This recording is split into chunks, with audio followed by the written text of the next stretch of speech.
Hello, my name is Natalia. I am the teacher, interviewing, and action taker. My name is Paula and my role was to analyze information and research about the principal concepts about lack of inclusion. Hello, I am Santiago and I am the research and action maker. Hello, my name is Natalia, and the role I had for the group project was writing in a research plan and analyzing the information along my teammate Paula. This question is valuable to answer it and to search it, to take action of it, because it is part of our daily life.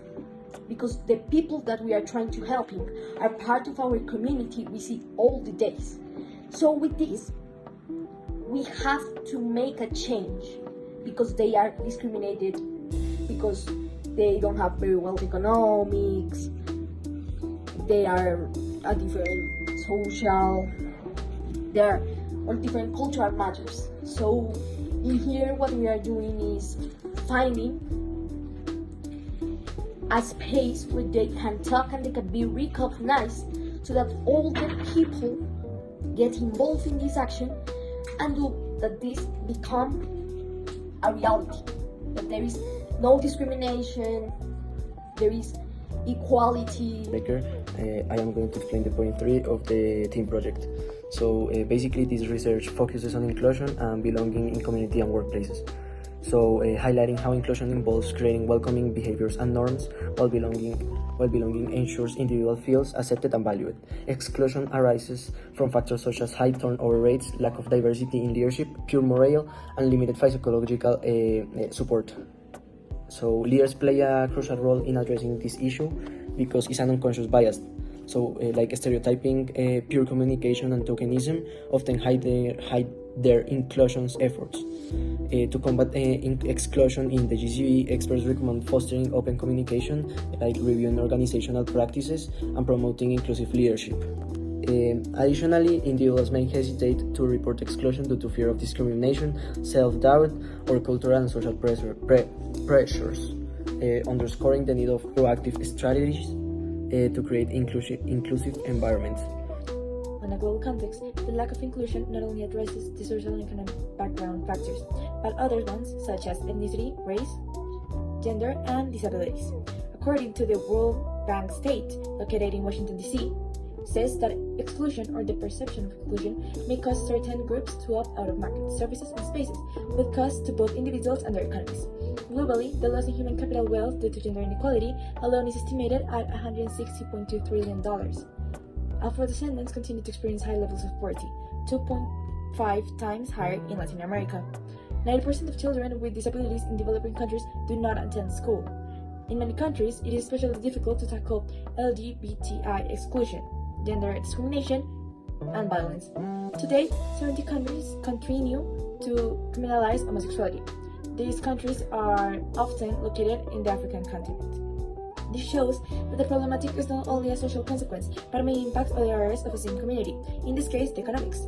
For this, we have seen multiple institutions focus on the improvement of workplace environments and the opportunities people with diverse characteristics and traits may have in it, as it happens with the Society for Human Resources Management, which was founded as the American Society for Personnel Administration on November 21, 1948, and seeks better workplaces where people and businesses thrive together. With nearly 340,000 members in 180 countries, this organization helps more than 362 million workers and their families globally, relying on the active participation of their members. Join me in starting 1 million civil conversations, because civility is a language we can all understand. Another establishment with this focus is in the US, which is the Equal Employment Opportunity Commission, which is the federal agency that enforces law against job discrimination and harassment over normally discrimination of race, color, religion, or sex basis. When there is a suspect employer that may be breaking the law, they take action to stop the discrimination, such as forcing the employer to make certain changes to their entire workplace, or if they do not, or they continue harassing one of the employees, they sue the employee in court to fix the problem. Another first perspective we used was Matthew Kincaid, founder and CEO of Overcoming Racism. He was once interviewed in a Forbes article where he talked about the importance of diversity and inclusion in organizations. He also highlights the relation between diversity and increased profitability and customer satisfaction. In our research, the well-being of all members of the school. He emphasizes that the concept of belonging is central on the team, arguing that it needs to be cultivated in a place where individuals feel connected and safe to speak their mind, ideas, thoughts, and feelings out. Like many disabled people, I hid my disability during the interview process. Thanks to the work of disability rights activists, the Americans with Disabilities Act was passed in 1990. Because of this, I am protected by the ADA from discrimination due to disability in the workplace. But I was still scared. If the employer knew about my blindness, they might have thought, she will be an expensive employee. She can't do the field work required for this role. The employer could have assumed what my capabilities were, what my limitations were, without asking me and without understanding my actual lived experience. I bet you've heard that honesty is the best policy.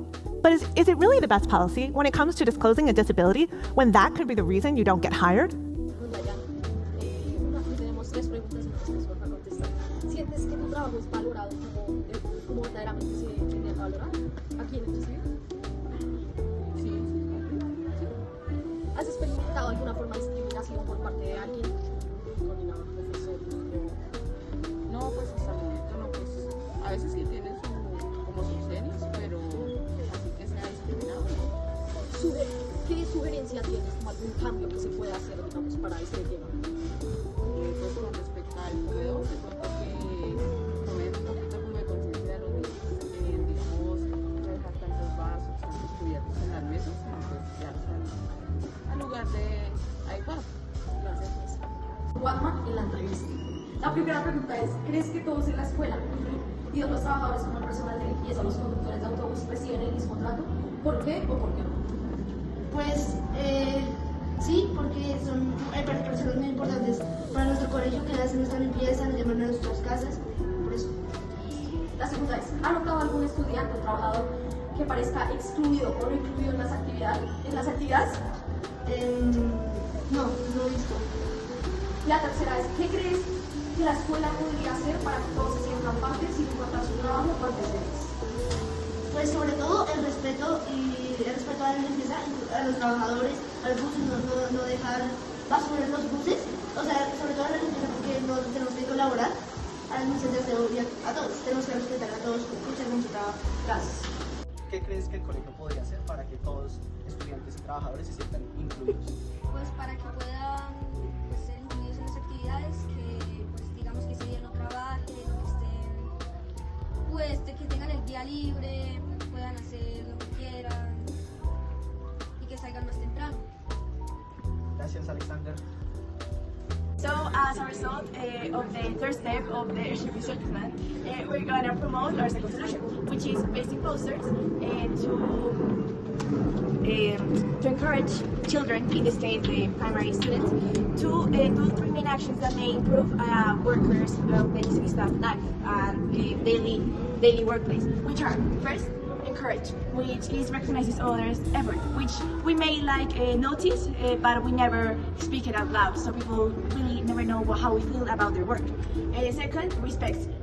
Never forget the keywords when talking to someone. Saying hello, good morning, please, may I have, will always be part of respect. And the last one, contribute, which is improve our GCB staff work by doing simple actions like picking up the trash, putting the cutlery, like the forks and spoons, on displays, and throwing the food away. We'll place it in the Liverpool building so that all the people that pass through here could see it. We're going to place the poster in the high school building.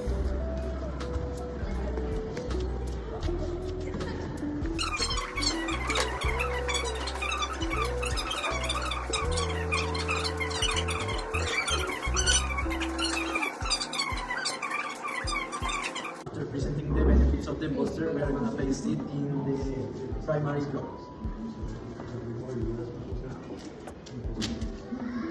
And now I'm gonna give my perspective about this. So Avoiding exclusion in the GCB is important, so together we can create a welcoming and supportive environment for everyone. Exclusion happens when we don't make a space for others, like whether it's a school or our homes or online. But it doesn't have to be this way. Community supports can look like simple actions, starting inclusive projects, creating awareness campaigns, or organizing school activities that bring people together. Even small changes, like inviting someone to sit next to you or talk to people you don't know. So basically, my call to action is like, let's take action now to make GCB a place where everyone feels valued. Together we can turn exclusion into connection, one step at a time. Thank you.